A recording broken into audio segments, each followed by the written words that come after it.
Este tipo se despierta dentro de una jaula completamente metálica, y no sabe dónde está. Cuando mira a su alrededor, ve muchas jaulas similares con desafortunados compañeros que pronto se convertirán en esclavos. Pero a Jin en realidad no le molesta en absoluto toda esta escena, porque cuando una chica bandida viene a darles de comer, él simplemente se levanta con calma y atraviesa la jaula como si no fuera nada. Cuando la chica ve lo fácilmente que rompió el metal, se asusta y se queda en shock, temiendo que vaya a matarla. Pero en lugar de golpearla, nuestro chico la cura y descubre que ella ayuda a los bandidos solo porque capturaron a su hermano pequeño y la obligaron a trabajar para ellos. Así que Jin decide encargarse de todos esos desgraciados aquí y ahora. Aplasta la puerta y la lanza por los aires junto con el primer bandido. Jin los derrota uno por uno, dejando atrás solo montones de bandidos apaleados. Los bandidos, atónitos, no tienen ninguna oportunidad. Es simplemente demasiado rápido y fuerte para ello. Finalmente, llega hasta su jefe, y este canalla, a pesar de ser considerado muy fuerte en este mundo,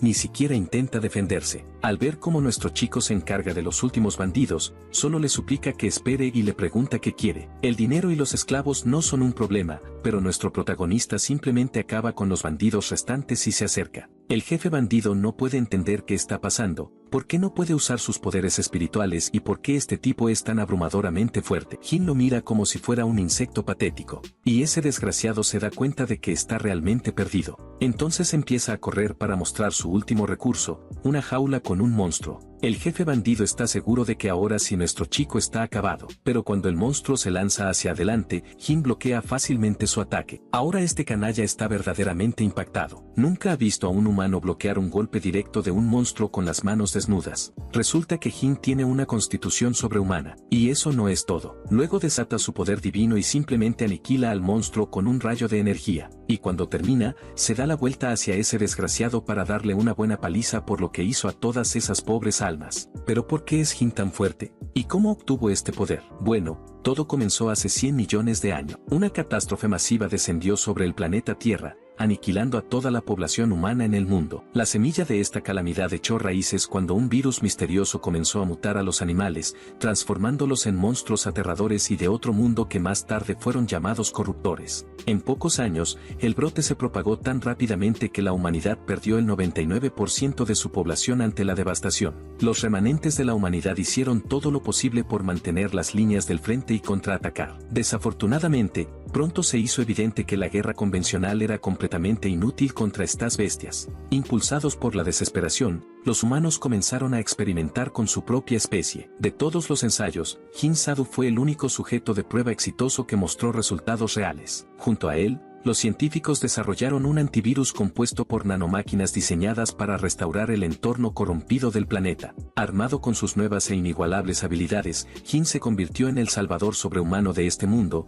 siempre intentando proteger los últimos focos sobrevivientes de la humanidad. Sin embargo, al final, todo fue en vano. Simplemente era demasiado tarde, y eventualmente, incluso los últimos sobrevivientes humanos perecieron. Sin nadie a quien proteger, la existencia de Jin parecía despojada de propósito, al haber fallado en la misma tarea para la que fue creado. O al menos eso creía su amiga científica Kagura. Jin tenía una perspectiva fundamentalmente diferente. Para él, todavía había una razón para seguir adelante. Incluso si no podía salvar a la población actual, seguía confiando en que sus poderes podrían beneficiar a las generaciones futuras. Con las nanomáquinas ya trabajando arduamente para eliminar la influencia de los corruptores del entorno, era optimista en que la Tierra eventualmente sería restaurada y estaba dispuesto a esperar ese día. En consecuencia, Kagura lo colocó dentro de una cápsula de hibernación diseñada para mantenerlo con vida durante los siglos venideros. Mientras Jin dormía plácidamente en estado de estasis, los monstruos continuaron arrasando el planeta. Sin embargo, a medida que las décadas se convirtieron en siglos y los siglos se desdibujaron en milenios, el cambio en el entorno global finalmente comenzó a multiplicarse exponencialmente.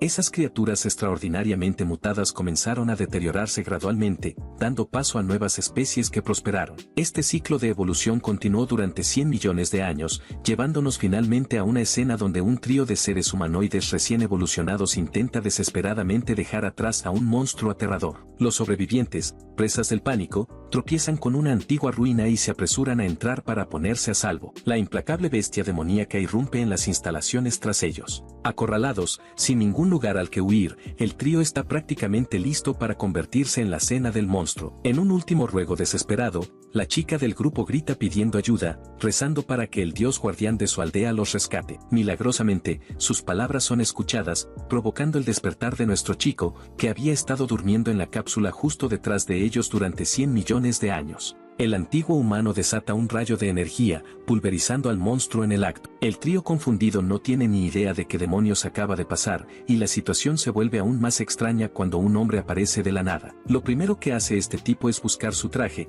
que está perfectamente conservada en una caja fuerte e indestructible que su amiga Kagura había desarrollado. Tras reactivar los antiguos sistemas de laboratorio, descubre que básicamente ha avanzado a toda velocidad 100 millones de años hacia el futuro. Aunque el paso de los eones ha corrompido la mayoría de los datos, es un auténtico milagro que las máquinas sigan funcionando. Parece que el virus de nanomáquinas que creó Kagura hizo exactamente lo que debía, aniquilar a los corruptores, lo que ayudó a preservar las instalaciones. También encuentra un cubo de comunicación que su vieja amiga dejó atrás, aunque su contenido sigue siendo un misterio por ahora. Luego se vuelve hacia los humanoides locales, y poco después recupera el mismo aspecto impecable que tenía hace millones de años. Poco después, sale de las instalaciones con el trío, solo para quedar cegado al instante por el intenso sol que brilla sobre el horizonte. Sinceramente, no esperaba una vista tan vibrante. Lo que tiene ante sus ojos es nada menos que magnífico, un contraste absoluto con el páramo apocalíptico que una vez conoció. Los chicos comienzan de inmediato a dirigirse de vuelta a su asentamiento, insistiendo en que su dios guardián los siga. Nuestro protagonista, en cambio,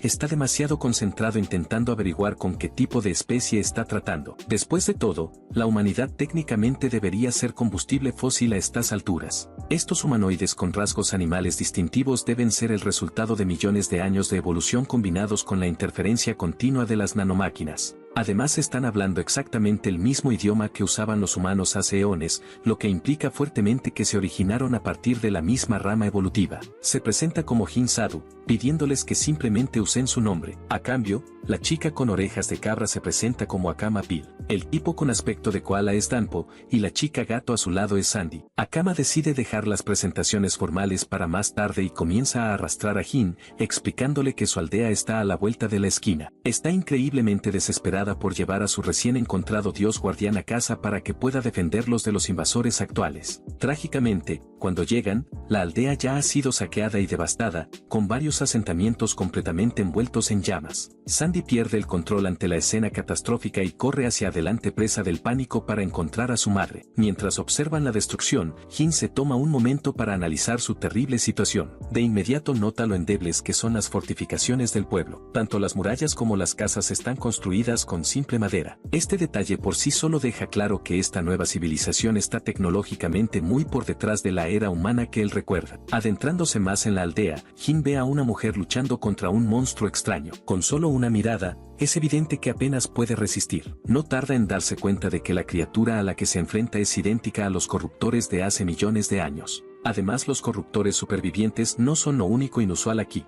La pequeña Akama aparentemente conoce algún tipo de técnica mágica que hace que su cuerpo brille físicamente. Sin embargo, su intervención resulta innecesaria. Jin se lanza hacia adelante y con una sola patada devastadora, deja al monstruo fuera de combate sin esfuerzo. Moviéndose con rapidez, toma en brazos a la mujer herida y sale de la zona de peligro, dejando a Akama una oportunidad perfecta para dar el golpe final. Canalizando su magia, ella libera una pequeña bola de fuego que a pesar de su tamaño, tiene un impacto masivo, acabando definitivamente con el monstruo. Al observar la criatura muerta, Jin confirma su teoría. Las nanomáquinas presentes en la atmósfera realmente han despojado a estos monstruos de sus legendarias habilidades regenerativas. Lo que no entiende, sin embargo, es cómo una chica local pudo utilizar esas mismas nanomáquinas. Su suposición fundamentada es que estas personas absorben partículas de nanomáquinas directamente del ambiente y las canalizan en hechizos ofensivos, tal como él lo hace. El gran problema es que históricamente, solo los humanos puros eran capaces de manipular esa tecnología. Expresa directamente su curiosidad a la mujer que acaba de salvar, preguntándole si todos en esta era poseen esa magia. Ella no entiende del todo a qué se refiere, pero aclara que solo un pequeño grupo de personas puede usar realmente esa habilidad. En su cultura, se cree que únicamente los individuos bendecidos con poderes divinos tienen el privilegio de utilizar esa magia. En su aldea específica, no hay más de 4 personas con esa distinción. Jin no necesita necesita pensarlo demasiado para entenderlo. Poderes divinos es simplemente su forma primitiva y elegante de explicar la manipulación de nanomáquinas. Akama corre hacia la mujer mayor, que resulta ser su abuela, y le pregunta ansiosamente por el resto de los aldeanos, solo para enterarse de que ya han evacuado. Esta noticia trae una ola de alivio al trío, aunque la abuela está profundamente preocupada por el hecho de que los niños hayan regresado a la aldea peligrosa en lugar de evacuar con los demás. Después de todo, la bestia contra la que acaban de luchar era apenas una larva en comparación con el enorme monstruo adulto que actualmente aterroriza la zona. De repente, una voz firme irrumpe en la tensión, asegurándole a la anciana que no hay absolutamente nada de qué preocuparse respecto a ese invasor gigante que mencionó. Este recién llegado afirma con confianza que puede matarlo él solo. La abuela se sorprende al ver esos rostros familiares de vuelta en la zona de guerra e inmediatamente le pregunta al hombre por los demás aldeanos.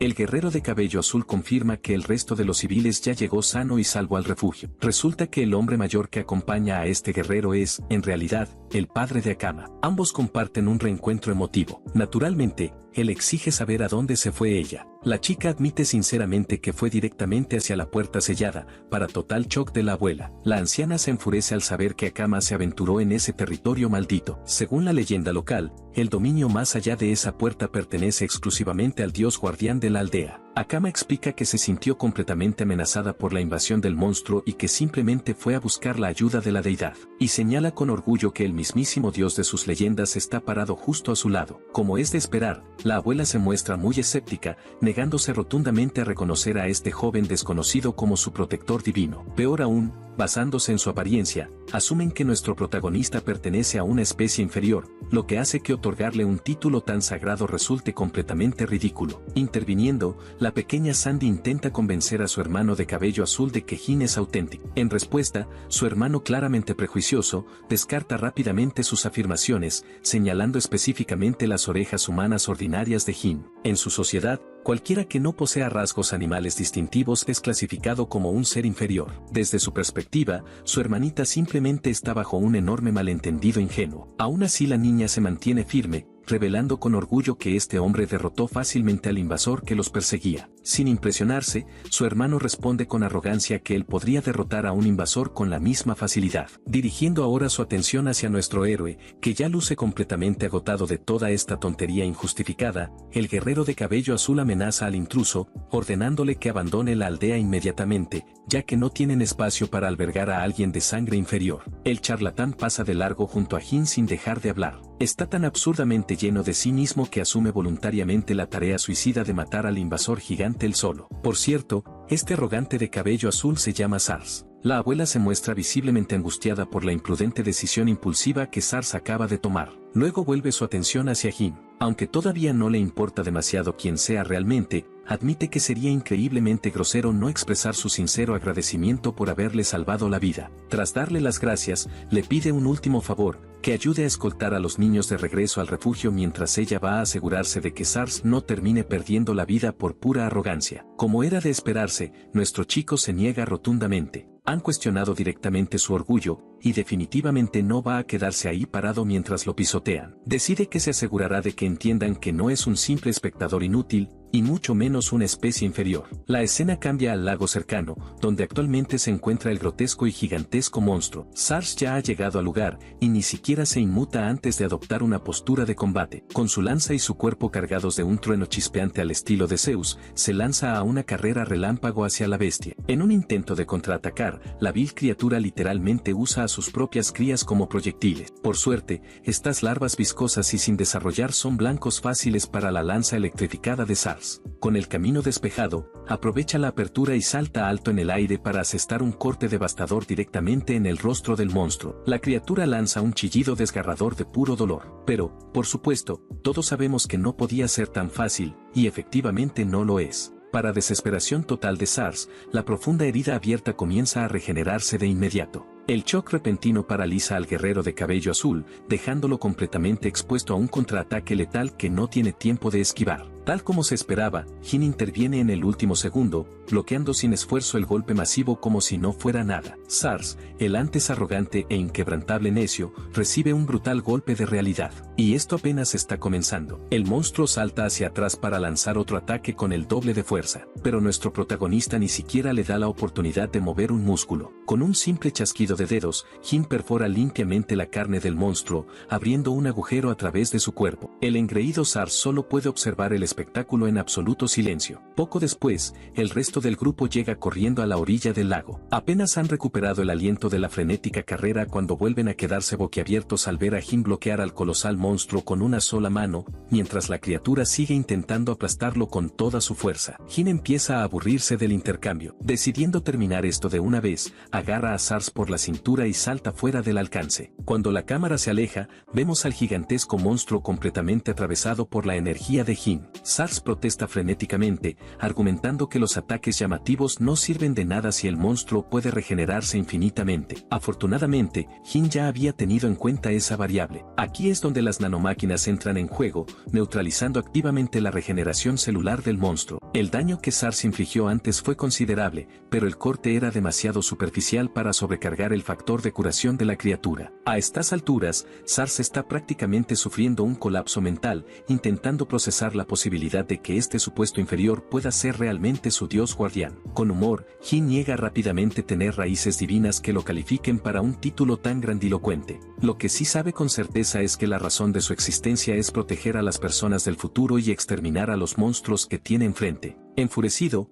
el monstruo ruge y balancea salvajemente su enorme cola, intentando aplastar al ágil héroe que esquiva sus ataques como si fuera agua. Tras formular rápidamente una estrategia ganadora, Jin inmoviliza por completo a la criatura atrapándola en densos cristales de hielo amarillo. Mientras carga un golpe crítico destinado a reducir al monstruo a cenizas, finalmente se presenta adecuadamente. Declara que es un monstruo nacido directamente de la trágica estupidez de la humanidad. Una reliquia que ha sobrevivido a 100 millones de años de sueño. El arma designada para purgar la tierra de esta horrenda amenaza. Sars no está precisamente en condiciones de entender qué demonios está diciendo. Lo único que le importa en este momento es si Jin puede realmente cumplir sus enormes palabras. Y claro que puede. Después de todo, él es la culminación literal de innumerables y brutales experimentos trágicos. Un arma forjada más allá de toda imaginación, nacido de la historia manchada de sangre de la humanidad. Es el primero, el último y el único verdadero humano que queda en este mundo. Con su presentación completamente terminada, Jin desata un ataque de energía tan cegadoramente intenso que incinera al monstruo al instante. El rayo es tan inconcebiblemente poderoso que atraviesa directamente la atmósfera de la Tierra y perfora el vacío del espacio, garantizando que no haya absolutamente ninguna posibilidad de que ese bastardo vuelva a regenerarse. Con el monstruo definitivamente reducido a polvo,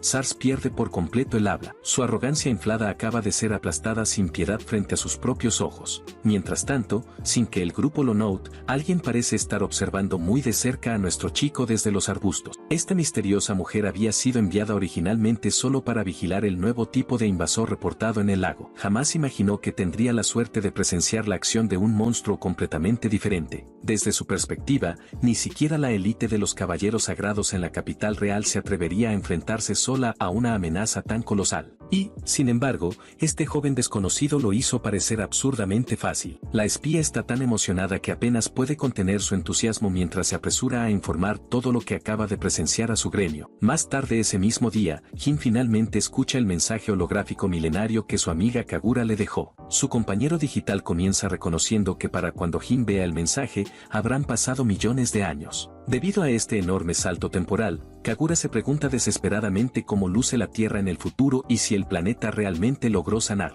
Desde el principio, da la mala noticia, los corruptores nunca se extinguirán por completo, incluso si el mundo se recupera drásticamente. Y, sinceramente, eso ya es bastante evidente, considerando que Jin acaba de enfrentarse a uno. Kagura revela que mientras Jin estaba en hibernación profunda, él mismo entraba periódicamente en sueño criogénico para observar los cambios graduales en el planeta. Gracias a la restauración ambiental, el número total de corruptores disminuía constantemente. Sin embargo, a medida que el ecosistema cambiaba, los corruptores evolucionaban junto con él. Esa adaptación era una señal clara de que el mundo jamás podría librarse por completo de esta amenaza. Para contrarrestarlo, Kagura explica que editó genéticamente de forma intencional las nuevas formas de vida emergentes, otorgándoles el potencial de resistir a los corruptores en lugar de simplemente ser sus víctimas. Además revela que dejó un enorme power-up específicamente para nuestro protagonista. Sí, esa ominosa jeringa llena de líquido verde brillante es exactamente lo que Jin necesita inyectarse directamente en las venas.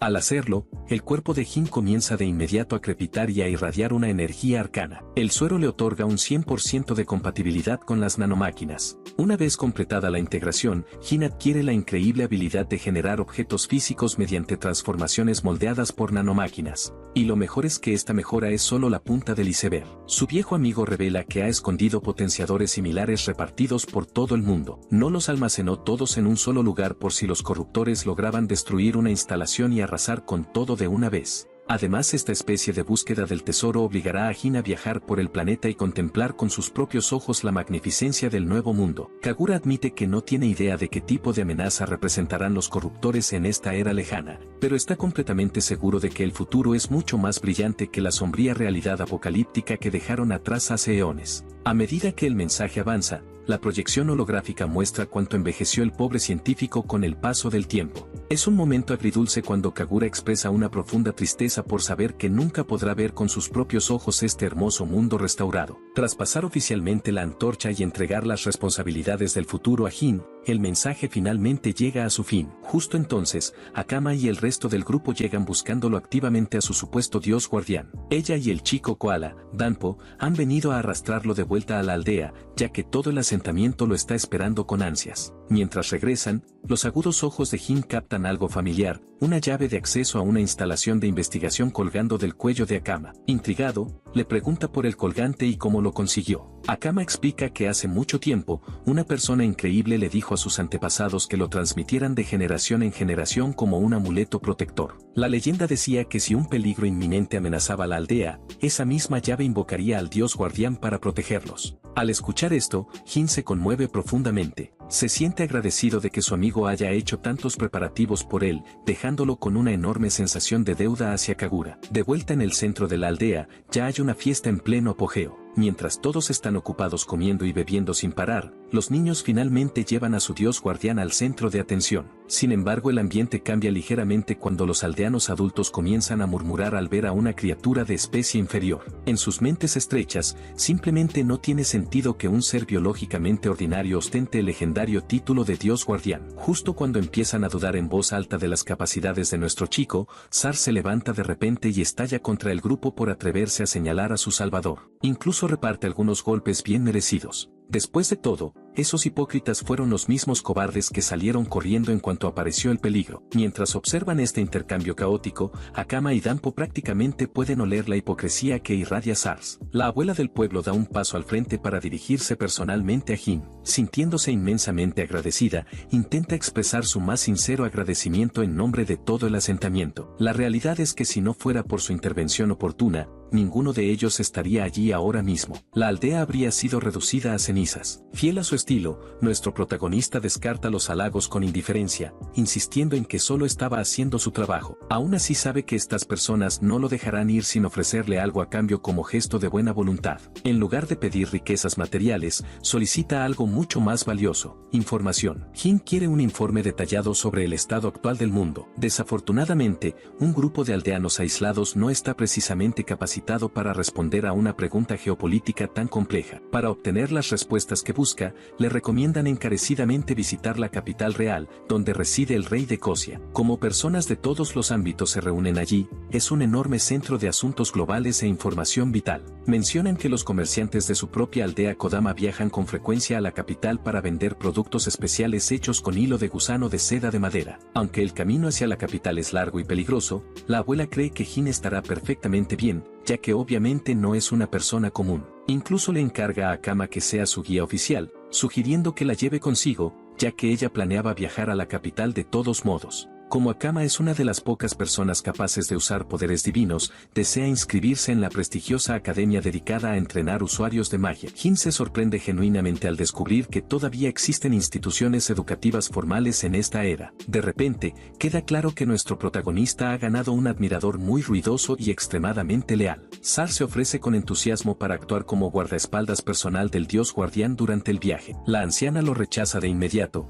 recordándole que no tiene ninguna razón real para ir a la capital. Pero Sars proclama en voz alta que si la tiene, planea unirse a la prestigiosa Orden de los Caballeros Sagrados. La abuela, sin embargo, sabe que eso es pura fantasía. Señala sin piedad que Sars ni siquiera logró ser admitido en la academia básica, así que ingresar a la Orden de Élite es una posibilidad remota. Esto toma a Jin por sorpresa. Considerando que Sars puede usar poderes divinos, asumió que superaría el proceso de admisión sin esfuerzo. Akama le explica el detalle crucial: existe un examen escrito obligatorio diseñado específicamente para filtrar a los incompetentes, y Sars fue víctima de su propia falta de inteligencia. Más allá de las bromas, Jin comienza a sentir una creciente curiosidad por esta clase de élite conocida como los Caballeros Sagrados. Hablando de eso, la escena cambia de la aldea a un caballero fuertemente armado. Está visiblemente atónito al enterarse de que el invasor gigante que aterrorizaba la región de la aldea Kodama ya ha sido completamente aniquilado. Quien le da esta impactante noticia es nada menos que la misma espía que observó toda la batalla del lago desde los arbustos. El caballero le exige que confirme los hechos una vez más, y la joven reafirma su historia sin la menor vacilación. El caballero sagrado está en absoluto estado de incredulidad. Hasta ese día, jamás imaginó que alguien fuera de su orden de élite tuviera la capacidad bruta de derrotar en solitario a un monstruo de ese calibre. En medio de su conversación, un corruptor intenta emboscar a la espía, saltando hacia su espalda descubierta. El caballero reacciona con velocidad cegadora, desenvainando su espada y partiendo al monstruo limpiamente en dos. En lugar de retirarse a la seguridad del reino, el caballero toma una decisión audaz. Está oficialmente demasiado intrigado, ansioso por rastrear personalmente y conocer al misterioso hombre que masacró sin esfuerzo a una bestia tan enorme. Jin despierta en una hermosa mañana, disfrutando del sabor del aire. Aún le cuesta creer que pueda disfrutar de un paisaje como este. Parte de él lamenta que su querida amiga Kagura no pueda verlo a su lado. Uno de los niños le trae su ropa, instando al dios guardián a que se la ponga. En la siguiente escena, vemos a nuestro chico en el lado del pueblo. La abuela de Akama le está diciendo que cumpla correctamente con su deber como guía, mientras Sars actúa bastante molesto porque él no pudo ser quien guiara a Jin como guía de viaje. Jin se interesa especialmente por el chico e incluso elogia el movimiento de Sars, asegurándole que estará esperando su llegada a la capital real. Este comentario hace que Sars chille como una fan, deseándole lo mejor al dios guardián y esperando que cuide de Akama. A Akama también le dicen que se mantenga a salvo, y con eso comienza el viaje de los dos con su partida. La niña y el hombre alto caminan juntos, atravesando todo tipo de paisajes hermosos y panorámicos. Akama le muestra los alrededores hasta que finalmente montan campamento. Jin pregunta qué tan lejos está la capital. Aparentemente, son 4 días más caminando, así que no está tan lejos como esperaba, pero ella tiene mucha curiosidad por su lado y por qué está decidido a explorar el mundo. Negándose a compartirlo, él le dice que es un secreto. En el fondo, él sabe que los corruptores aún están vivos basándose en la vaga descripción de Kagura. Incluso llegó a encontrarse con algunos en esta era. Su tasa normal de reproducción solo ocurre en ambientes destruidos y contaminados,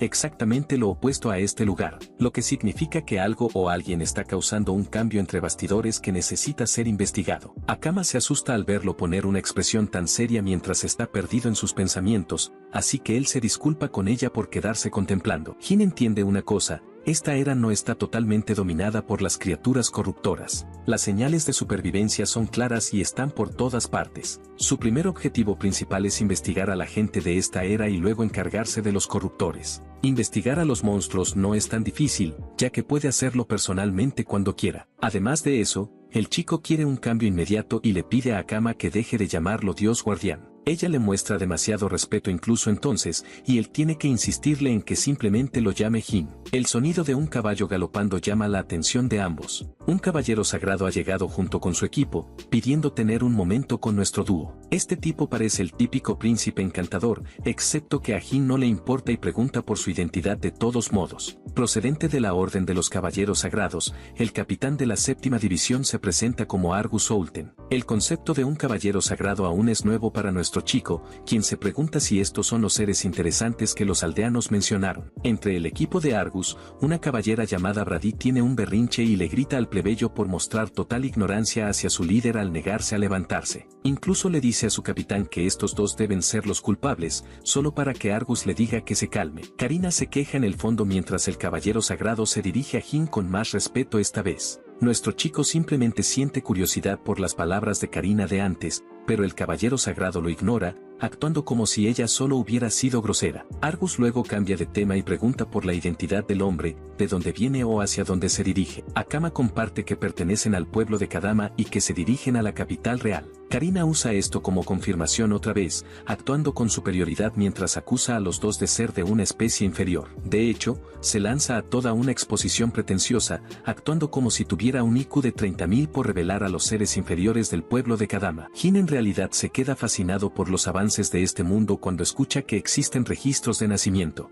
Pero Argus interviene otra vez y detiene a Karina por hacer suposiciones imprudentes. De hecho, puede notar que la pequeña Akama lleva ropa especial de Kodama, prendas que son muy apreciadas por su alta calidad incluso en la capital. Los niños del pueblo no usan ropas tan reales, lo que confirma que sí son del pueblo, demostrando que Karina está equivocada otra vez. Aunque está seguro de la identidad de la niña, Argus desenvaina su espada y la apunta al hombre que está frente a él, declarando que es diferente de los demás. Primero, nunca ha visto ropa como la de este tipo, lo que plantea la pregunta de dónde pertenece. El caballero sagrado comparte que muchos bandidos han estado plagando el camino entre el pueblo de Kadama y la capital. Es posible que este tipo sea uno de esos bandidos que intentan traficar niños, y que Akama también esté involucrada mientras aparenta ser inofensiva. La pequeña intenta intervenir para negarlo, pero ellos no creen ni una sola palabra. Sin pensar bien las cosas, Akama carga un ataque solo para quedar acorralada con varias espadas mágicas apuntándola desde todas las direcciones. Aún así se gana el elogio del caballero sagrado por poseer poder divino. Mientras tanto, nuestro chico está bastante impresionado por el poder de un caballero sagrado. Las capacidades de Argus son fuertes, Jin puede verlo de inmediato. Y ahora que está en una posición de verdadera autoridad, el caballero sagrado exige una explicación sobre de dónde vino ese hombre. Esa información será el factor decisivo para determinar si deja vivir a nuestro chico o no. Pero al escuchar eso, Jin lo mira con una mirada asesina. La tensión es fuerte, pero finalmente decide no seguir ese impulso y simplemente dice que vino del pueblo de Kadama. Karina salta inmediatamente para llamarlo mentiroso en su cara, pero Argus realmente acepta esa explicación y baja su arma. Es un giro sorprendente, especialmente cuando el tipo estaba a punto de lanzar amenazas de muerte momentos antes. El caballero sagrado puede sentir que no está mintiendo, mientras que Akama declara oficialmente que Jin es el dios guardián del pueblo. El concepto de un dios guardián fascina al caballero sagrado, pero no se lo toma muy en serio y se da la vuelta para marcharse. Vuelve a subir a su caballo, disculpándose por su rudeza. Argus en realidad estaba haciendo todo eso como parte de su trabajo. El capitán entiende que probablemente se encontrarán en el futuro en la capital real. De hecho, incluso les ofrece que lo busquen si llegan a tener problemas. Dicho eso, se apresura a marcharse, dejando avergonzada a Karina, que por alguna razón quería que ocurriera algo serio. Incluso Jin se queda confundido con la necesidad psicótica de drama de esa chica. En la siguiente escena, vemos al equipo en camino hacia su próximo destino. Karina se queja sin motivo, insistiendo en que Jin es sospechoso y que no debieron dejar escapar a esa especie inferior. Las palabras especie inferior se le quedan atravesadas. Argus se burla de la chica por no saber cuál de ellos es realmente la especie inferior. Confirmando sus pensamientos, Ria también está de acuerdo, para sorpresa de Karina. De hecho, enfatiza que en ese momento había una brecha casi divina entre ellos y el hombre al que se enfrentaban. Argus en realidad intentó moverse 3 veces en un mismo instante, pero su determinación ni siquiera le permitió hacerlo. Podía sentir que Jin, que tenía la mano en el bolsillo, iba a actuar inmediatamente y lo contrarrestaría antes de que siquiera hiciera el movimiento. Ni siquiera está claro cómo funciona exactamente eso. De hecho, Argus incluso intentó usar poder divino, y frente a Jin ese poder ni siquiera llegó a activarse, lo que asustó a Karina. El mismo movimiento que utilizó contra Akama y con el que la acorraló fácilmente no funcionó contra él. Ria intentó hacer lo mismo, pero también fracasó, lo que implica que hay una diferencia de nivel completamente distinta entre su fuerza y la de un monstruo como Jin. Una hazaña así, incluso desde el punto de vista de Argus, solo podría lograrla como mucho el comandante supremo de la Orden de los Caballeros. Ria y Karina se quedan atónitas. La chica ignorante no tenía idea de lo superados que estaban en ese momento. El príncipe encantador enfatiza que acaban de encontrarse con un monstruo, una anomalía diferente al resto, y que está bien que Karina haya cometido un error porque es nueva en la unidad. En cuanto a la persona que mató al invasor del pueblo de Kadama, Argus sospecha que es el mismo hombre. Karina cree que la situación es peligrosa, pero su capitán es más prudente y cree que es peligroso atacar a alguien cuando no se tiene ninguna información sobre esa persona. También piensa que Jin fue bastante tranquilo al mantenerse pasivo, y ahora mismo, su objetivo es regresar a la capital real, ya que su intervención ya no es necesaria. Lo último de lo que hablan es de informar al gremio sobre la situación de los bandidos. y en los pensamientos de Argus queda rondando ese personaje del dios guardián del pueblo de Kadama. Si tan solo ese hombre pudiera convertirse en su aliado, podría resolver muchos de los problemas que su país sufre. En la siguiente escena, nuestro chico vuelve a estar en el camino junto a Akama, mencionando que el otro día se encontraron con alguien interesante. Se pregunta si todos los caballeros sagrados son tan fuertes como el que conocieron, pero Akama aclara que Argus era excepcional. Incluso dentro de la orden de los caballeros, solo los mejores de los mejores son llamados caballeros sagrados para convertirse en sus líderes. Argus está en la cima de su liga. Incluso menciona lo rápido que activó su arte espiritual el otro día, un término que nuestro chico no conoce. Aparentemente, en la era actual, tomar prestado el poder de los espíritus se llama poder divino, y las técnicas utilizadas para cultivar ese poder se conocen básicamente como método espiritual o artes espirituales. En otras palabras, las nanomáquinas de Kagura y Jin básicamente están siendo interpretadas como espíritus, algo que está más allá de la comprensión de la gente de esta época. Él sabe que para la gente actual, eso debe parecer una fantasía completamente absurda, pero no puede evitar recordar la furia de Karina cuando hablaba de los seres inferiores. El término despierta el interés de Jin y aprende que en la era actual existen varias razas diferentes de personas. También hay algunas que se parecen a insectos o peces. Y, según las palabras de la abuela de Akama, ciertas razas incluso pueden vivir exclusivamente en el agua o en regiones específicas. Con el paso del tiempo eso cambió, porque las criaturas evolucionaron para adaptarse a su entorno. Esta idea resulta fascinante para Jin, quien inmediatamente reflexiona que eso podría significar que algunos sobrevivientes de la humanidad fueron los que iniciaron un ciclo de evolución 100 millones de años después. No quiere pensar demasiado en esa gran suposición. En cambio, Jin concluye que las personas que no cambiaron ni se adaptaron al entorno terminaron convirtiéndose en objeto de burla, lo que llaman especies inferiores. Como no pueden adaptarse, son vistos como débiles y como lo más bajo de la sociedad. Incluso los tratan como si no valieran nada, llegando al punto de venderlos como esclavos. La idea de que la esclavitud exista en esta era molesta a nuestro chico,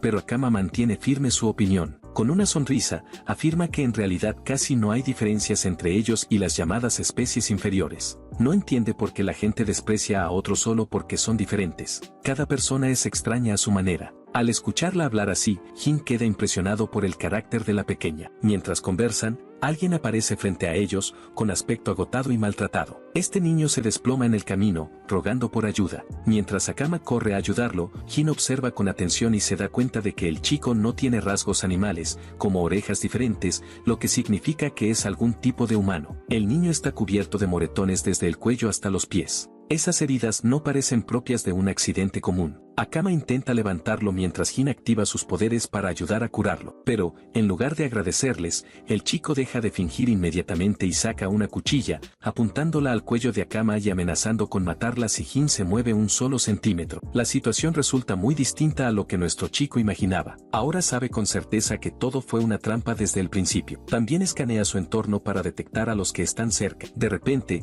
un hombre aparece de la nada, materializándose en el lugar mientras felicita a Puar por seguir sus instrucciones. Esta habilidad se llama camuflaje sigiloso. Funciona gracias a nanomáquinas que absorben la imagen del entorno y la utilizan para crear una especie de capa de invisibilidad. La única debilidad es que la invisibilidad deja de funcionar cuando se mueven, pero estos tipos la usaron bastante bien. El capitán se burla de Jin, llamándolo especie inferior y comentando que tiene ropa interesante. También le pregunta de dónde viene, pero nuestro chico permanece completamente frío y en silencio, sin responder. Akama grita preocupada mientras el capitán amenaza con matar a la niña si Jin se mueve siquiera un poco. Akama intenta actuar por su cuenta otra vez activando su habilidad, pero Jin le grita que se detenga. No quiere que use ese poder contra personas, insinuando que podría ser peligroso. La pequeña no sabe qué hacer. Mientras tanto, el capitán bandido parece estar disfrutando la situación al darse cuenta de que la niña también tiene poder divino. Le preguntan a Jin si él también puede usar ese poder, pero él decide hacerse el misterioso. Molesto, uno de los brutos lo patea al suelo, recordándole a la especie inferior que debe quedarse en su lugar. El capitán regaña a su subordinado por intentar dañar la mercancía. Aunque siendo sinceros, tampoco esperan venderlos a buen precio. Ni siquiera consideran la posibilidad de que Jin posea poder divino, porque a simple vista parece un ser inferior. Mientras tanto, Akama empieza a darse cuenta de que estos son los bandidos y traficantes de esclavos de los que Argus les advirtió. El líder de los bandidos activa un hechizo propio para encargarse primero de la niña, mientras Akama teme por su vida al pensar que terminarán siendo capturados y vendidos como esclavos. En la siguiente escena, de forma bastante graciosa, Jin la despierta despierta de su siesta. Nuestro chico está sin camisa porque esos tipos literalmente le robaron toda su ropa. Akama parece estar bien, pero sinceramente tiene curiosidad por saber dónde están. Parece algún tipo de instalación de contención donde mantienen a los otros esclavos. Jin explica que es el escondite de los bandidos, incluso señalando a los que habían sido capturados antes que ellos. Todos esos tipos se ven en muy mal estado. La mayoría son de especies inferiores.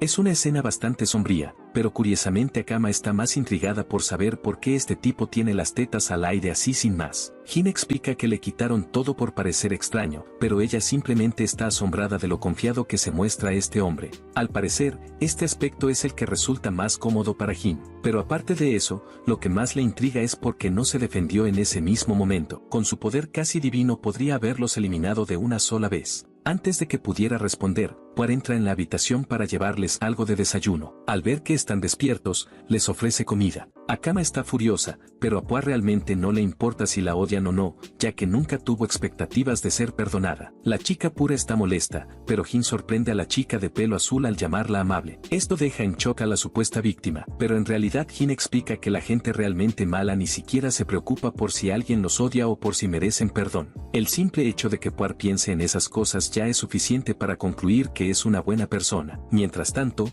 el hombre ya terminó de hacer yoga y pasa al asunto real. Agarra los barrotes y al estilo del tío Hiro, literalmente los dobla y los separa para abrirse camino hacia afuera. Puar se queda completamente atónita por lo que acaba de ver. En realidad, Jin ha estado esperando todo este tiempo para tener una conversación privada con ella. La chica de pelo azul se confunde sobre el motivo, pero Jin ya puede sentir que ella está siendo chantajeada para trabajar porque alguien que le importa está encarcelado en algún lugar de allí. Puar se aterroriza al ver lo increíblemente preciso que es su deducción. Incluso llega a curar sus heridas, enfatizando que la única razón por la que fue engañado fue porque sabía que las heridas de la chica eran reales. Los criminales no suelen golpear a sus propios aliados hasta dejarlos casi muertos. Por eso supo inmediatamente que Puar estaba siendo chantajeada y obligada a trabajar. Las palabras de Jin hacen que ella sienta una enorme culpa, lo que finalmente le da la oportunidad de confesar que su hermano pequeño fue capturado por esos desgraciados. Constantemente la amenazan con vender al niño fuera del país si se resiste, diciéndole que nunca volverá a verlo. Puar rompe en llanto,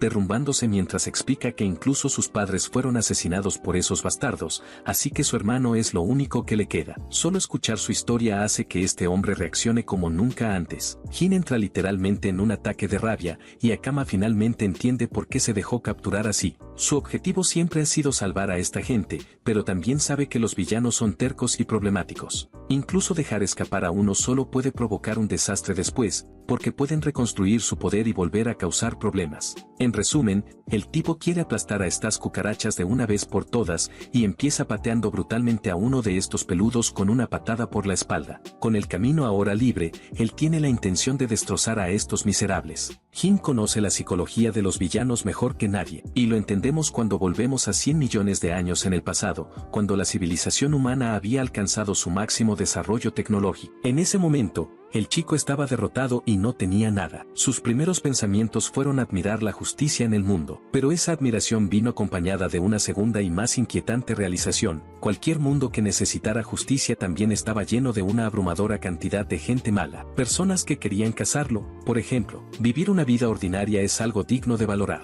pero en el ambiente en el que él creció, el chico nunca experimentó la paz que tanto deseaba. Así que cuando alguien intentaba meterse con él, Jin literalmente los aplastaba con el peso de sus poderes, rompiéndoles los huesos y destruyéndolos con el paso de los años. Derribaba a la gente mala en cualquier lugar al que iba, aplastando continuamente a quienes perturbaban la paz del mundo, hasta que un día un hombre se acercó a él, sugiriendo una opinión diferente. Pensaba que Jin había nacido en el mundo equivocado. Y eso nos devuelve al presente. Nuestro chico camina con total seguridad para enfrentarse a los perdedores que tiene delante. Después de haber dejado montones de cuerpos a su paso, el tipo solo quiere aumentar su conteo de bajas, y negándose a responder preguntas, lanza a uno de los suyos contra los secuaces que tiene enfrente. En el momento en que uno de ellos atrapa al tipo, nuestro chico aparece con una patada rapidísima y destroza al otro. Su amigo queda horrorizado porque Jin simplemente lanza a este sujeto contra la pared, dejando un cráter, pareciendo nada menos que un maldito monstruo que no sabe detenerse. Aterrorizado,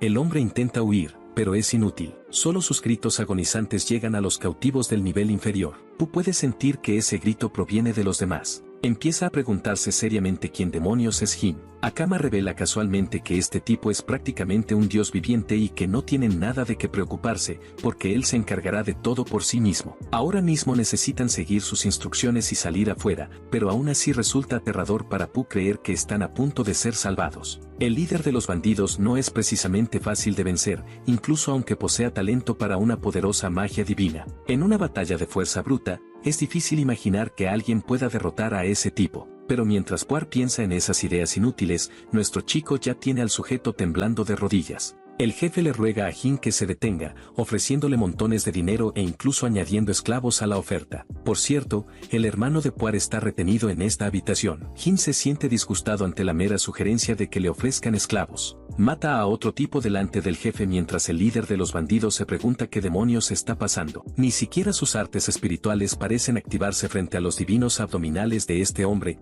quiero decir, frente a sus poderes. Pero más que eso, está el misterio de por qué Jin obtuvo todo este poder. De forma hilarante, nuestro chico llama a este payaso un villano a medio cocinar, porque los verdaderos villanos al menos tienen el espíritu de huir cuando saben que están superados. Pero el líder de los bandidos y sus secuaces son unos arrogantes que miran por encima del hombro a los demás, engañándose a sí mismos creyendo que quizá puedan ganar. Pero en el momento en que ven posible perder, empiezan a suplicar. Honestamente, esta paliza verbal es satisfactoria. Siguiendo el consejo de nuestro chico, el líder de los bandidos mueve los pies y comienza a correr. Va directo al ascensor y tira de una palanca, liberando un arma secreta que tenían encerrada como si fuera un monstruo. Jin se sorprende al encontrar a un corrompido bajo su control. Es una bestia poderosa adquirida para cierto noble. Lo que me molesta es cómo demonios este Arnold Schwarzenegger morado no pudo romper su jaula antes. El líder de los bandidos está más que feliz de darle a Jin un desafío, jurando reducir todo al caos mientras la criatura ruge su grito de batalla. El primer ataque lo realiza el monstruo corrompido, que lanza un golpe para aplastar a Jin. El ataque es bloqueado, dándonos una vista de ese enorme trasero en el proceso. El líder de los bandidos se queda sin palabras ante el poder del trasero de Jin, quiero decir, el poder de sus músculos. Mientras tanto, Jin comparte que literalmente nació con un cuerpo sobrehumano, con fibras musculares varios órdenes de magnitud superiores a las de una persona promedio. Ahora que es su turno de atacar, este hombre patea a la criatura hacia atrás antes de prometer liberar aún más de su fuerza. El tipo dispara una especie de onda tipo Kamehameha como si fuera Goku o algo así, destruyendo al monstruo en pedazos con un solo ataque. Después de tanto hablar, el líder de los bandidos vuelve exactamente al mismo lugar, de rodillas otra vez. Jin lo mira fijamente, preguntándose qué hará ahora este patético desgraciado. Como ya se quedó sin opciones, el tipo intenta escabullirse suplicando que lo perdonen. Pero mi glorioso rey de cabello blanco responde con un gancho directo a su cara, negándole cualquier posibilidad de misericordia. Con el asunto resuelto, recupera su aura y se disculpa de antemano con los niños por haberlos hecho esperar. Primero quiere revisar los documentos para reunir pruebas directas de sus crímenes. Abre un cajón y encuentra un interesante conjunto de notas. Con solo echarles un vistazo, probablemente pensarías que este tipo se sacó la lotería. Pero no, nuestro chico no tiene absolutamente ninguna idea de qué demonios está leyendo. El idioma le resulta desconocido, así que es demasiado intenso como para pedir ayuda a Akama. Aún así Jin no logra entender por qué estos bandidos estaban usando a los corrompidos. Para confirmar sus sospechas, inspecciona los restos destrozados del monstruo que derrotó. De esta manera puede acceder a las cámaras de las nanomáquinas que flotan por la habitación. Jin quiere revisar al menos los registros de la última semana y se topa con una grabación interesante. Al parecer, cierto noble fue quien les llevó el monstruo y se negó a explicar sus intenciones con la criatura. En cambio, les dejó una pequeña pista. Este villano intrigante insinuó que la caída del país estaba cerca. Jin toma nota de este detalle para más adelante. Mientras la escena cambia hacia los niños que escaparon del encierro, Puar termina reuniéndose con su hermano pequeño. Ambos se abrazan durante largo rato, aliviados de que ninguno haya resultado gravemente herido. Luego se gira hacia Jin y se dirige a él como si fuera un dios, agradeciéndole por todo lo que hizo, mientras nuestro chico se niega a aceptar ese título. Aparte de eso, siente curiosidad por las personas con uniformes rojos que están capturando a los bandidos. Al parecer, se supone que son miembros del personal del gremio. De hecho, la persona con el majestuoso cabello y barba que está cerca de ellos es el maestro del gremio de la ciudad. El mismo hombre se fija en Jin y se acerca para preguntarle si está relacionado con el incidente. Nuestro chico confirma su participación, lo que lleva a Padra a presentarse formalmente como el maestro del gremio y agradecerle por su ayuda. Le basta con echarle un vistazo para quedarse sorprendido de cómo alguien pudo derrotar a tanta gente sin recibir ni un solo golpe. A pesar de tener la apariencia de una especie inferior, Padra puede decir que este tipo no es ninguna broma. El maestro del gremio explica que el incidente ha causado enormes daños y que las solicitudes para exterminar bandidos están en su punto más alto. Esto hace que Jin tenga curiosidad, porque cree que cualquier señor feudal haría todo lo posible por priorizar la captura de los bandidos. El maestro del gremio se ríe y dice que ni siquiera el señor tiene ese nivel de autoridad. Lidiar con los crímenes es considerado el deber de los miembros del gremio, quienes juran lealtad al rey. Incluso si Lord Chappie, el gobernante de estas tierras, cometiera crímenes, ellos tendrían que reportar la situación al rey, y aunque algo así parezca poco probable, Padra confía plenamente en esa suposición. Mientras tanto, Jin compara la situación con la de hace 100 millones de años, dándose cuenta de que un señor feudal representa algo así como un alcalde, mientras que el gremio actúa como la policía. Aún así Lord Chappen no es alguien en quien se pueda confiar fácilmente. Jin decide entregar todos los documentos que recuperó de los bandidos, preguntando si podrían ser útiles para el gremio. El maestro del gremio lee uno de ellos y se da cuenta de que en realidad es una lista completa de las personas que comerciaban con los bandidos. Gracias a esta lista podrán arrestar fácilmente a todo el grupo. Curioso, Jin pregunta si el nombre del señor de la ciudad también aparece en la lista, pero, sorprendentemente, el nombre de Lord Chappen no aparece por ninguna parte, lo que demuestra que es un villano bastante astuto que sabe ocultar sus huellas. Por ahora, Jin no puede hacer mucho más respecto a la situación. Ya ayudó a liberar a los esclavos, así que quiere saber qué será de ellos ahora. El maestro del gremio les asegura que el gremio se encargará de devolverlos a sus hogares de forma segura si existe un reporte de desaparición. Pero para aquellos que no tengan algo así, lamentablemente no tienen ningún lugar a donde ir. El sistema es terrible porque no contempla casos como los de Puar y Nino, que perdieron a sus padres. Entonces Jin pregunta si existe algún refugio donde puedan quedarse. Sorprendentemente, en esta era ni siquiera hay un refugio en la ciudad. Padra solo puede intentar encontrar trabajo para estos niños, pero como ambos están clasificados como inferiores, incluso eso será difícil. Los niños se entristecen mientras Jin se decepciona al ver que en este mundo las cosas siguen siendo iguales. No quiere dejar solos a estos niños, incluso si no hay ningún lugar donde puedan trabajar. De repente se le ocurre una idea y les pregunta si estarían dispuestos a trabajar en algún lugar si tuvieran la oportunidad. Puar acepta y dice que quiere intentarlo, lo que le recuerda a Jin al caballero dorado Argus, quien una vez se ofreció a ayudarlos si lo necesitaban. En la siguiente escena estamos en la capital real, Cosia, para visitar a Argus. El caballero sagrado está de camino de regreso cuando de repente siente un escalofrío que aparece de la nada. Al llegar a su residencia, le dice a su equipo que descansen por el día. Argus regresa a sus aposentos, donde es recibido por un grupo de sirvientas y mayordomos que lo saludan con orgullo y respeto. Lo primero que hace es pedir un informe. Por las reacciones de sus sirvientes, el caballero sagrado puede darse cuenta de que algo debió haber ocurrido. El mayordomo se disculpa por molestar a su señor justo cuando acaba de regresar. Mientras esto sucede, su hermano observa la escena desde arriba con una mirada fría. Argus recibe el informe y de inmediato le da un dolor de cabeza. La situación es mucho peor de lo que pensaba, ya que un invasor parece haber aparecido dentro de la capital y causar estragos. La pregunta de cómo entró no le preocupa tanto como quien lo ayudó a guiar a la bestia dentro de la ciudad. Su mejor suposición es que alguien de la Academia Aris que está involucrado, un lugar lleno de gente sospechosa que conspira para provocar su caída. En cualquier caso, necesita urgentemente aliados para controlar la situación en la capital. Y justo en ese momento, Jin y su grupo reanudan su viaje hacia la capital. 3 días pasan rápidamente durante la misión de exterminio. Puar comienza a preguntarse si realmente existe algún trabajo para seres inferiores como ellos en la capital. Siendo el hombre amable que es, Jin les asegura que el hecho de saber leer y escribir ya es una gran ventaja, así que anima al chico a tener más confianza. Akama, por su parte, señala a la distancia y dice que la capital ya está cerca. Nuestro chico queda completamente asombrado cuando contempla la gran belleza de la capital real. Al anochecer finalmente llegan al interior de la ciudad. El lugar está lleno de gente por todas partes. Akama revela que la capital depende de importaciones, lo que significa que todo tipo de mercancía se puede encontrar aquí, incluso la ropa kadama de la que habían hablado antes. Jin encuentra todo eso interesante y también se da cuenta de que hay varios mutantes insectoides. Aquí hay una gran variedad de razas, lo que demuestra cómo todas se han desarrollado de manera distinta. Las calles están limpias y el nivel de seguridad en la capital también es excelente, pero incluso con todas esas ventajas, también existen partes desagradables. Jin reflexiona que cada era tiene su propio conjunto de problemas. Luego le pregunta a Akama sobre el examen de ingreso de la academia y descubre que se celebrará la próxima semana. Tendrán que esperar hasta que empiece el examen, pero al escuchar su conversación, una chica rubia se pregunta si este grupo está interesado en entrar a la academia a Risk, especialmente cuando todos parecen pertenecer a especies inferiores.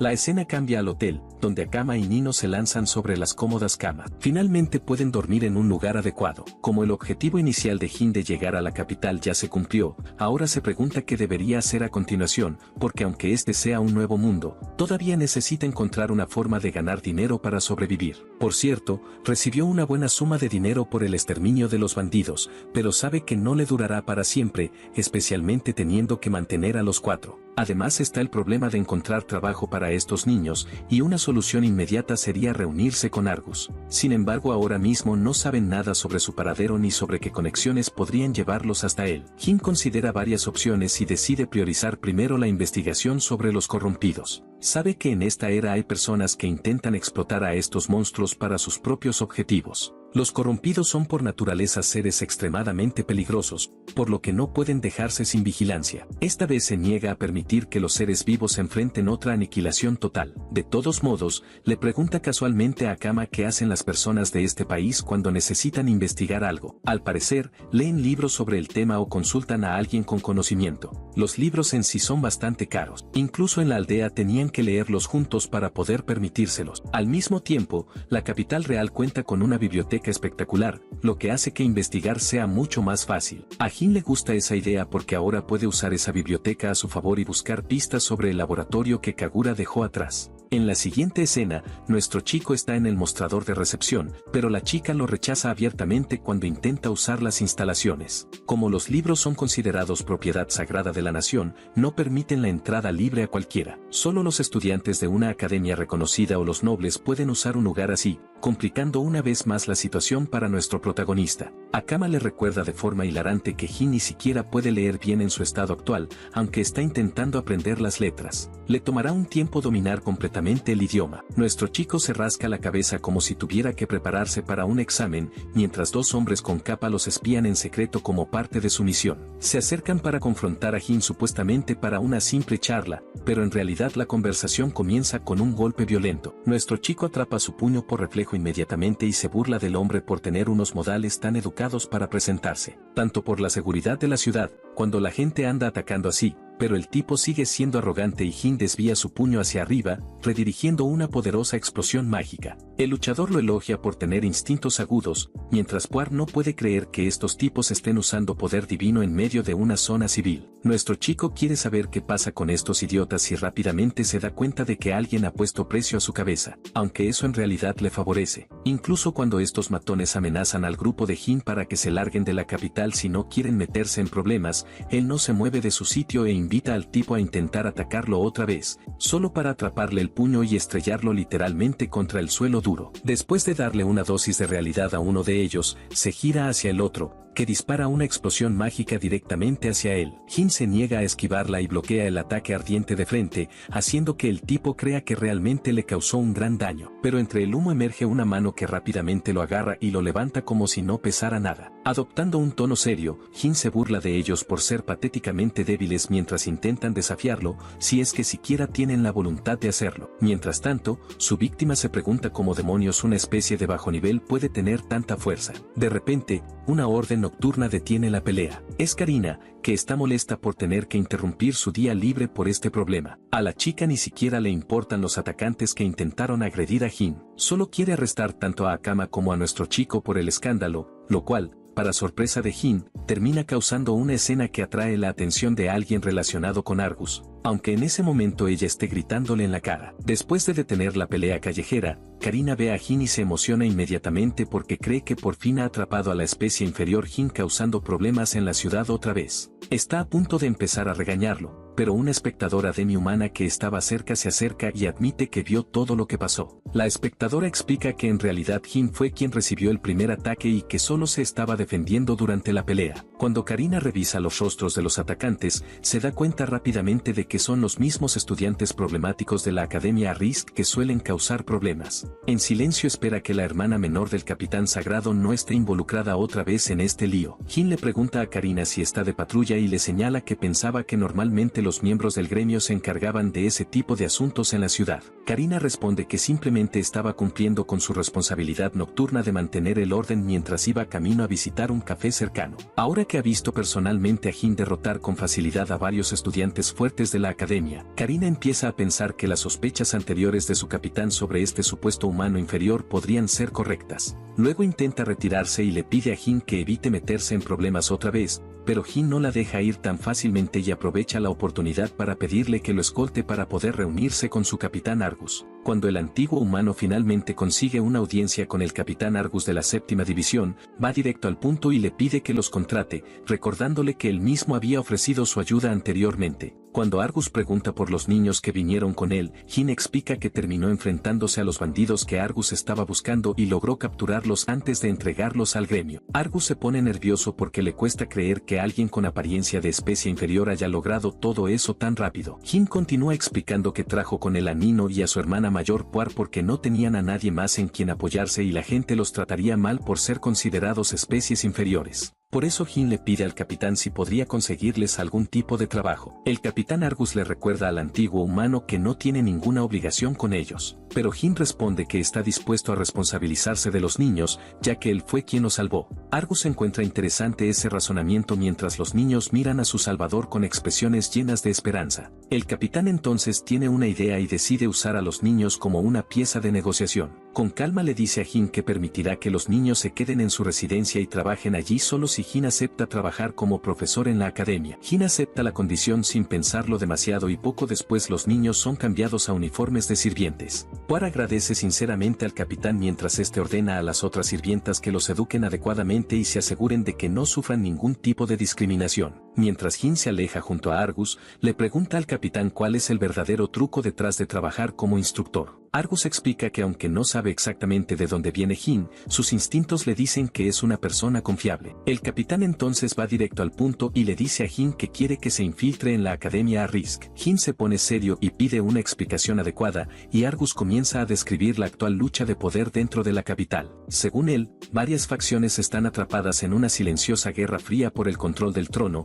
ya que el rey está gravemente enfermo y podría morir en cualquier momento. Luego explica que además del típico conflicto de sucesión, también hay individuos que no tienen ningún derecho legítimo al trono, pero aún así quieren apoderarse del poder. Al parecer, estas personas son extremadamente peligrosas y están utilizando a los corrompidos, que la gente de esta era llama invasores, como armas para impulsar sus planes. Jin recuerda a Lord Sapien y comienza a darse cuenta de que podría haber figuras aún más problemáticas que él. El capitán dice que quiere exponer a esas personas y localizar su base secreta, y el lugar que actualmente sospecha más es la Academia Risk. Argus entonces toca la puerta y presenta a Jin a su hermana menor, Miria Olton. Explica que ella asiste a la academia y será quien lo guíe hasta allí. Miria muestra inmediatamente su lengua afilada al llamar a Jin una especie inferior y despreciable, igual que Karina lo hizo antes. El capitán intenta detenerla rápidamente y le recuerda que hablar así es de mala educación. Sin embargo, ella sigue insistiendo en que no aprueba darle una tarea tan importante a alguien que considera una especie inferior. Jin señala su actitud grosera, lo que avergüenza al capitán, quien se disculpa por su comportamiento. Karina se acerca a Jin y le susurra que Miria en realidad es muy capaz, pero que detesta profundamente a las especies inferiores. Miria continúa lanzando insultos a Jin y afirma que no lo ve como alguien calificado para asumir el papel de instructor. Akama empeora la situación al revelar casualmente que su guardián ni siquiera sabe leer. Sin embargo, enseguida añade que aún así, Jin es increíblemente fuerte y capaz. Sus palabras hacen que Karina se dé cuenta de que Miria fue quien anteriormente pidió a los estudiantes de la academia que atacaran a Argus. El capitán vuelve a disculparse repetidamente y promete que disciplinará adecuadamente a su hermana. Jin cambia de tema y le pregunta a Argus qué es exactamente lo que se espera que enseñe en la academia. Argus responde que por lo que ha observado, Jin parece ser bastante hábil con las artes espirituales, por lo que cree que sería la persona perfecta para enseñar los fundamentos básicos. Luego enumera las 4 artes espirituales básicas: ignición, descarga, congelación y curación, y explica que poder usar incluso 2 de ellas ya se considera suficiente. Al escuchar que lo básico aquí consiste solo en 4 artes espirituales, Jin se da cuenta de que el líder de los bandidos al que enfrentó antes en realidad era bastante hábil. La habilidad que utilizó ya contaría como un arte espiritual especial en este lugar. Jin sonríe en silencio al decidir que quizás pueda cambiar la forma en que la gente de esta era entiende estos poderes especiales. La historia luego avanza una semana hasta el momento en que finalmente llega el examen de ingreso de Akama en la academia. Argus entra junto con Jin,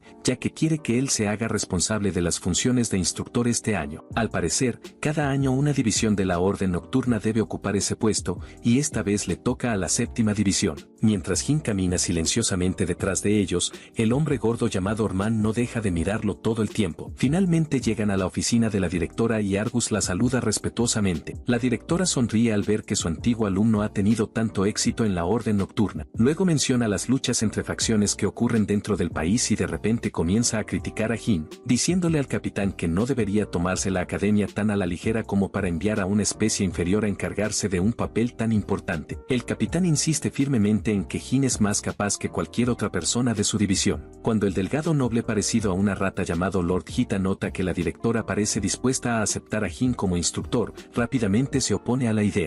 Ahora él toma el papel de insultar al pobre humano antiguo y argumenta con fuerza que no pueden permitir que un humano inferior ocupe un puesto así. La directora entonces se vuelve hacia Lord Orman y le pide su opinión sobre esta protesta. El hombre gordo acepta casualmente la preocupación, pero luego presenta un argumento práctico sobre las críticas que podrían recibir tanto de los estudiantes como de los otros instructores. La directora termina uniéndose a la protesta y admite que comparte la misma preocupación. Jin se da cuenta de que están hablando de él sin siquiera incluirlo en la conversación, así que da un paso al frente y se defiende antes de saludarlos respetuosamente. Se presenta con calma y buenos modales, demostrando que puede mantenerse sereno incluso cuando se burlan abiertamente de él. Luego les hace una pregunta directa a los nobles, preguntando si lo están juzgando porque parece una especie inferior o porque creen que no tiene el poder necesario para el puesto. La directora sonríe y responde que lo único que realmente les preocupa es si de verdad posee la capacidad necesaria. Luego le pregunta si puede demostrárselo. Cuando Argus sugiere que la propia directora lo ponga a prueba,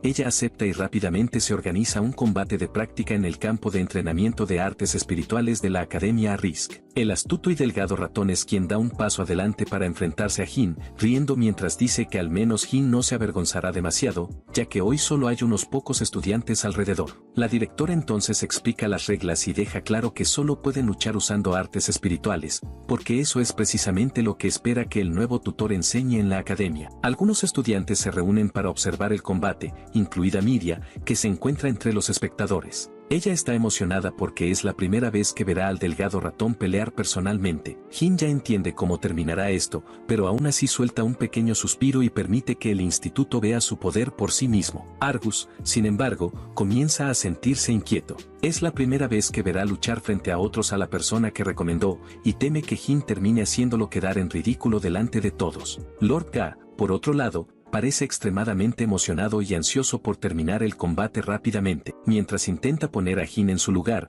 declara de inmediato que tomará el primer movimiento y lanza una enorme bola de fuego que cree será suficiente para derrotarlo de un solo golpe. Jin esquiva el ataque con calma y facilidad, mientras el delgado ratón sigue confiado en que ganará este combate y demostrará que el capitán estaba equivocado en su juicio. Luego continúa con su ataque especial llamado lanzas de relámpago, mientras Jin sigue esquivando cada golpe y poco a poco empieza a ponerlo nervioso. Mientras el ratón cree que lo único que Jin puede hacer es seguir huyendo, Jin suspira en silencio y piensa que este tipo de poder nunca fue creado para usarse contra otras personas. Sin embargo, como ya no queda otra opción, finalmente decide mostrar su habilidad y revela intencionalmente un arte espiritual único. Utiliza una técnica de manipulación de gravedad y obliga al delgado Lord Hita a caer contra el suelo, aplastándolo allí y dejando claro que nunca tuvo ninguna oportunidad y que su arrogancia no significó nada al final. La directora y Lord Rodman, el hombre gordo, quedan completamente sorprendidos por lo que presencian. Incluso Argus y su hermana Miria se quedan con la boca abierta después de ver una demostración de poder tan limpia como nunca antes habían visto. Cuando le preguntan qué fue exactamente lo que ocurrió, Jin explica con calma que simplemente manipuló la gravedad alrededor de Lord Hita.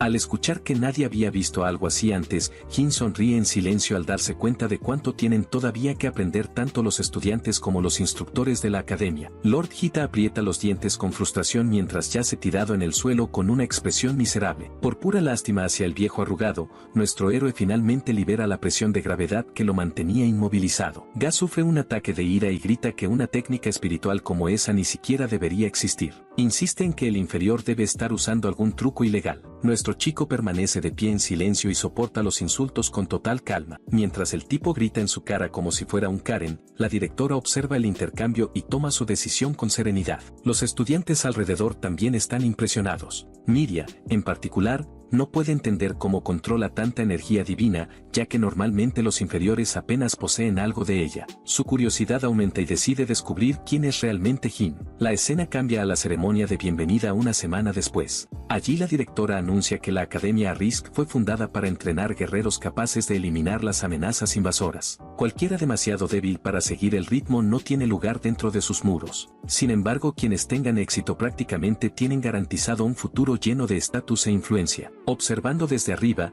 algunos demi-humanos que están cerca de Miria se sorprenden por la cantidad de nuevos estudiantes reunidos. Muchos de ellos ni siquiera provienen de familias nobles. Un demi-humano león llamado Ryu saluda a Miria de manera casual. Menciona que es inesperado verla asistir personalmente a la ceremonia de bienvenida. Mientras conversan, de repente nota a un inferior sentado junto al cuerpo docente y casi se atraganta. Pierde completamente la compostura cuando Miria revela que ese inferior es en realidad su nuevo profesor. Luego le pregunta a Ryu su primera impresión honesta basándose únicamente en la apariencia. Cuando él describe sin rodeos al tipo como un don nadie promedio, sin esposa y sin vida, ella admite que ese también fue su juicio inicial. Sintiendo varias miradas clavadas en él, Jin se da cuenta rápidamente de que no puede comenzar a investigar la academia de manera demasiado abierta desde el primer día. Antes que nada, necesita cambiar su imagen de un inferior inútil a algo más neutral y menos amenazante. En este momento siente como si tuviera un enorme blanco pintado en la espalda. Después de que termina la ceremonia, finalmente llega la hora de su primera clase. Mientras tanto, Lord Hita reúne a los estudiantes de último año y anuncia que las clases regulares han vuelto oficialmente. Les advierte sin rodeos que no se queden atrás frente a los nuevos talentos prometedores que se unieron este año. Dicho eso, exige con enojo saber por qué la mayoría de la clase está ausente. El viejo sonríe por dentro, plenamente consciente de que muchos de ellos preferirían morir antes que asistir a una lección impartida por un inferior. La sucia rata incluso se esforzó en difundir que la clase de hoy sería impartida por Jin. Sorprendentemente, nuestro profesor no parece molesto en lo más mínimo. Se coloca con confianza en el podio y se presenta como el nuevo instructor de técnicas espirituales. Sin perder tiempo, Ryus pregunta descaradamente si realmente tiene lo necesario para enseñar a la clase más elitista de la academia. Nuestro chico responde con una sonrisa tranquila, diciendo que pronto lo descubrirán. Incluso le dice al demi-humano león que es libre de irse si la clase le parece inferior.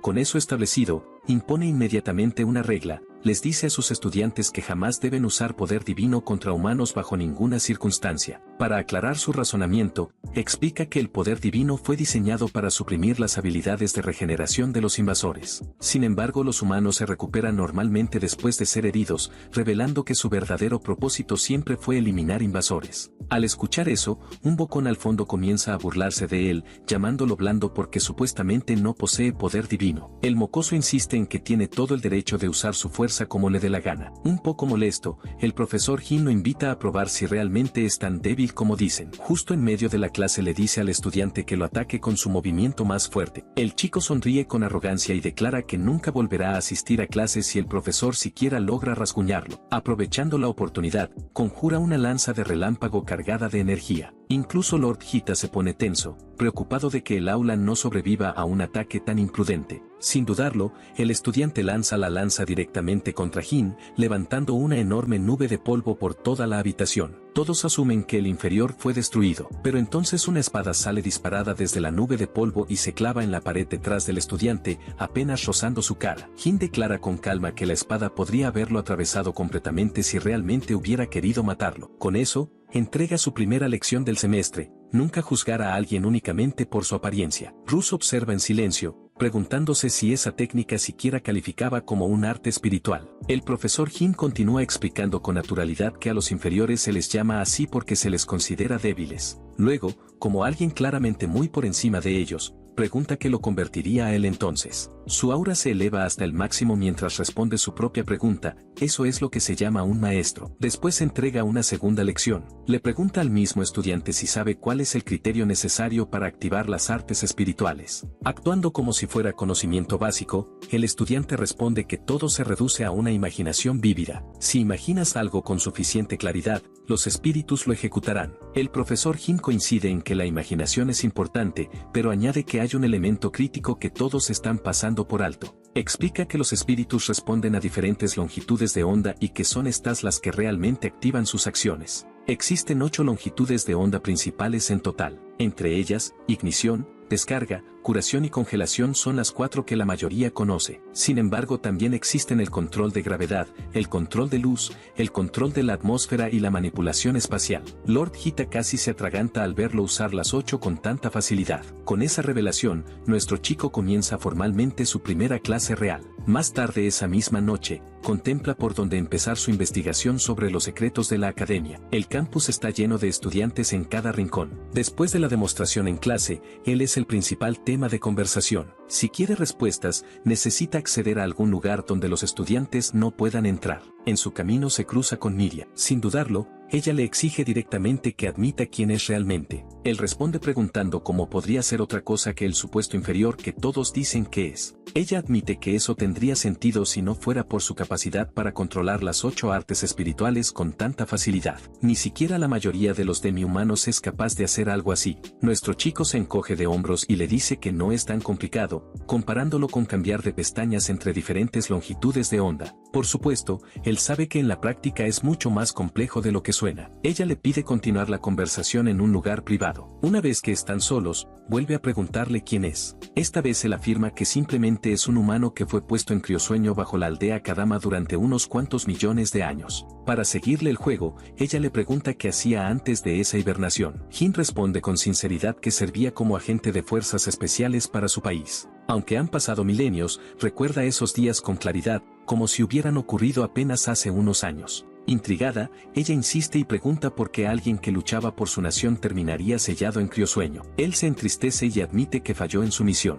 Creía de verdad que si se esforzaba lo suficiente podría salvar a todos, pero al final fracasó y lo perdió todo. También confiesa que convertirse en profesor no fue algo al azar, ya que necesita la influencia de la familia Olten. Luego cambia de tema y le pregunta a dónde se dirige. Ella lo conduce a una habitación polvorienta y deteriorada, explicando que antes era un almacén donde los instructores guardaban sus materiales de enseñanza. En uno de los estantes, una estatua de búho llama inmediatamente su atención. Él le pregunta cuál fue su verdadera razón para traerlo allí. Entonces Miria admite que ha estado investigando el extraño espacio vacío ubicado justo al lado de ese almacén. Es demasiado grande para simplemente no usarse, lo que la hace pensar que esconde algo importante. Sin perder un segundo, el profesor Jin extiende la mano con naturalidad y toma la estatua del búho. Ella lo mira de reojo con confusión, preguntándose por qué está acariciando una vieja decoración llena de polvo. En el momento en que la gira ligeramente, las estanterías se deslizan hacia los lados y revelan un pasaje secreto que conduce más profundamente hacia el interior.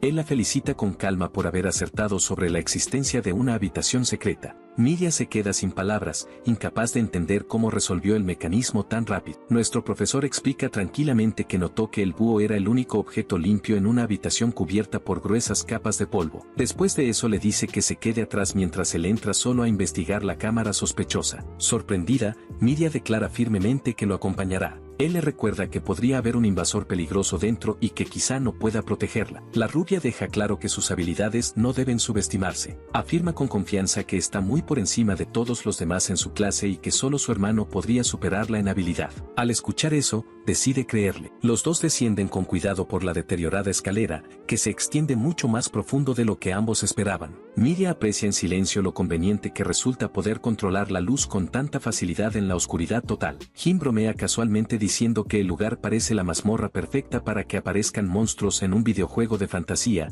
dejando a la chica confundida por su referencia gamer. Curiosa otra vez, ella vuelve a mencionar su historia y le pregunta si ya tiene algún sospechoso en mente, ya que supuestamente cazar amenazas amenazas era su especialidad. Él no puede evitar sentirse divertido por lo rápido que aceptó su increíble historia. Como pequeña recompensa por confiar en él, revela que tiene una fuerte sospecha de que Lord Ruthman podría estar involucrado de alguna forma. Ella pregunta inmediatamente por qué está tan seguro. El profesor Hin explica que aunque el hombre parece carismático durante las clases, hay algo profundamente inquietante en él cuando está solo. En esos momentos tranquilos, ese tipo viscoso da la impresión de ser alguien que definitivamente está tramando algo sospechoso. Explica que este tipo de comportamiento es común entre personas que son completamente diferentes de la personalidad que muestran al mundo. Además de eso, le pareció bastante evidente que el hombre es demasiado observador para ser solo un profesor. Miria admite que originalmente sospechaba de Lord Hita, pero Hin descarta su teoría señalando que alguien incapaz de controlar sus emociones nunca podría organizar algo verdaderamente siniestro. Para su sorpresa, incluso llega a decir que ese viejo arrugado probablemente tiene buen corazón. Finalmente,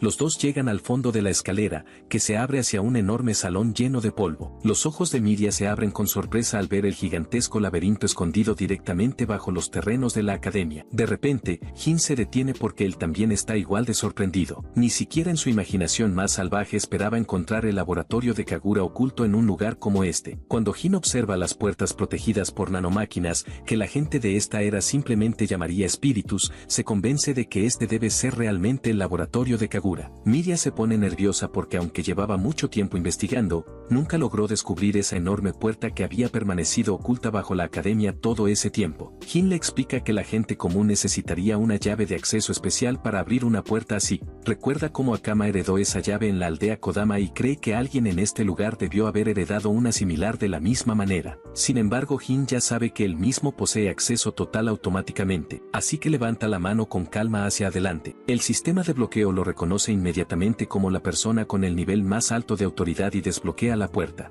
Mientras las grandes compuertas se abren lentamente, Hin se pregunta si la persona que intenta derrocar a los gobernantes de este país también podría ser alguien que tuvo acceso a este lugar. Mientras tanto, Miria sigue allí parada, atónita, incapaz de procesar que algo así existiera bajo su academia todo este tiempo. Luego le pregunta a Hin si realmente no necesitó una llave, y Hin comenta casualmente que los humanos antiguos son especiales en ese sentido. Miria finalmente comienza a creer que lo que dice Hin podría ser cierto y lo sigue en silencio hacia lo profundo del laboratorio oculto. Dentro descubren varios corrompidos encerrados en grandes jaulas metálicas. Y extrañamente, todos permanecen completamente tranquilos sin mostrar señales de volverse salvajes. Hin recuerda a los corrompidos que los bandidos habían encerrado antes y recuerda cómo también permanecían inusualmente quietos hasta el momento en que finalmente fueron liberados. Sin embargo, lo que más le preocupa es cómo alguien pudo transportar corrompidos tan enormes hasta un lugar como este sin que nadie lo notara. Miria admite que las sospechas de su hermano sobre la academia tal vez eran correctas después de todo. Sugiere que se queden ocultos allí y esperen para emboscar a quien sea responsable, ya que los culpables seguramente regresarán a ese lugar tarde o temprano. Hin, sin embargo, le dice que en lugar de quedarse esperando deberían sellar la academia rápidamente y ocuparse primero de esos corrompidos. Miria argumenta que no pueden permitir que el cerebro detrás del plan escape, pero Hin explica que proteger a los estudiantes debe ser la prioridad, porque si esos corrompidos comienzan a descontrolarse, pondrán en riesgo todas las vidas dentro de la academia. Cuando menciona que su hermano probablemente tomaría la misma decisión, la chica finalmente acepta su propuesta. Hin añade que tiene un mal presentimiento sobre todo esto y que cuando tiene esa sensación sus instintos suelen ser correctos. Dice que investigará el laboratorio un poco más por su cuenta y le pide que regrese a la superficie para traer a su hermano, de modo que la academia pueda ponerse bajo toque de queda y los estudiantes puedan ser protegidos. Después de enviarla de regreso, Hin avanza más profundamente en la instalación subterránea con la esperanza de encontrar alguna pista útil. Mientras tanto, en la superficie, el delgado ratón está siendo ridiculizado por haber perdido contra el nuevo profesor. Aún así sigue llamando a Hin una especie inferior y lo culpa por arruinar su reputación. La directora se acerca entonces a Lord Hita y le dice que deje de comportarse de manera extraña porque los estudiantes están empezando a sentirse incómodos.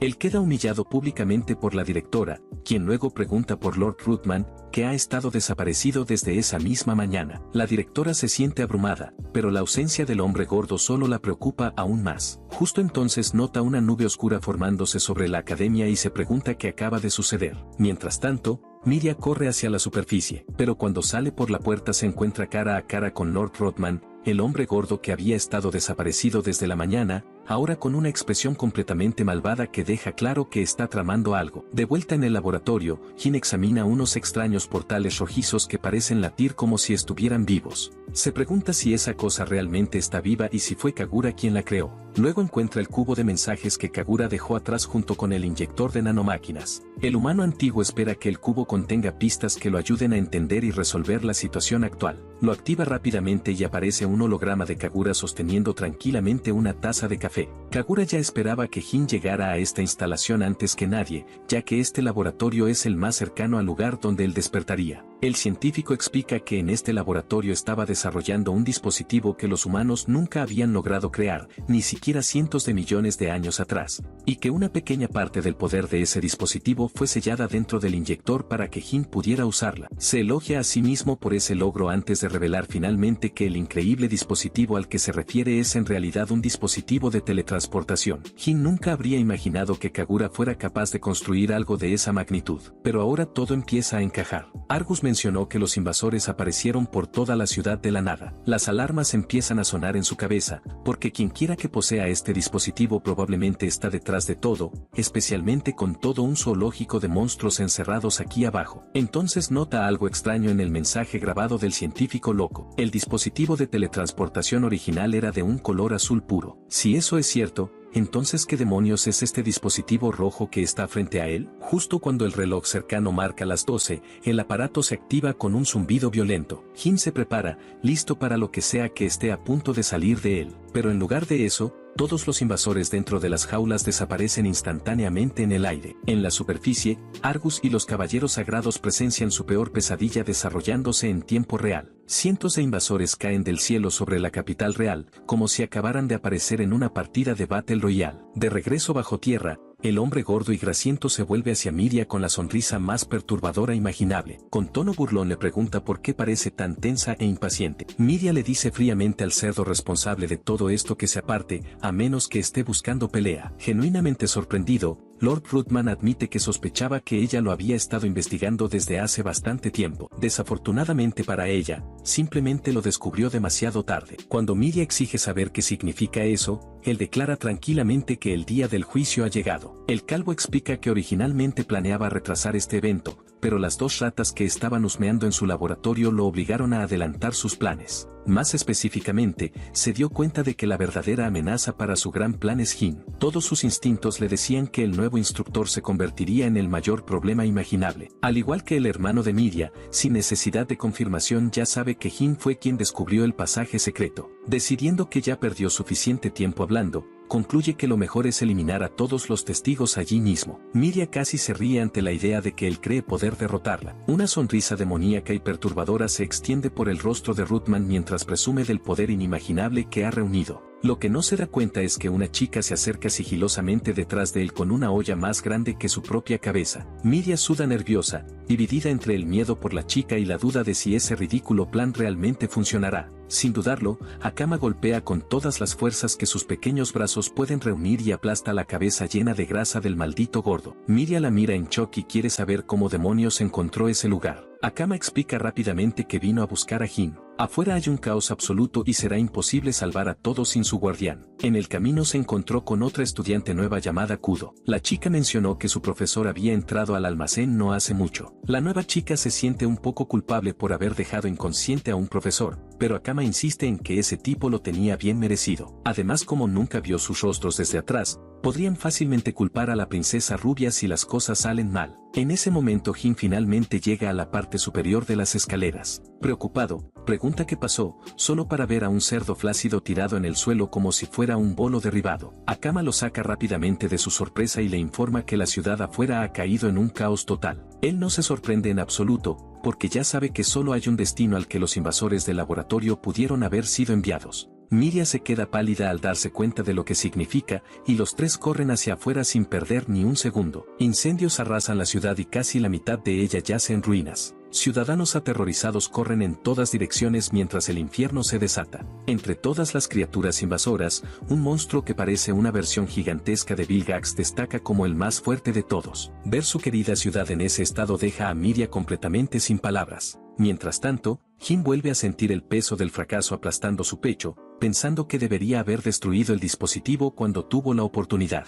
Akama lo saca de sus pensamientos una vez más. Señala al enorme monstruo de tentáculos que está cargando un ataque devastador dirigido directamente al Palacio Real. Decidido a expiar su error, Jin utiliza la inyección que Kagura dejó para él. Después de usarla, obtiene una versión reducida de la teletransportación. El científico loco había explicado que las nanomáquinas solo almacenan suficiente energía para activarla una vez cada 24 horas. Además, su alcance supuestamente está limitado a una corta distancia dentro de la línea de visión del usuario. Sin embargo, esas restricciones aplican para usuarios normales, y Jin está muy lejos de serlo. Alguien de su nivel prácticamente puede teletransportarse tan lejos como sus ojos sean capaces de ver. Sin dudar ni un segundo, desaparece y reaparece directamente en la trayectoria del enorme rayo láser justo antes de que pueda impactar el Palacio Real.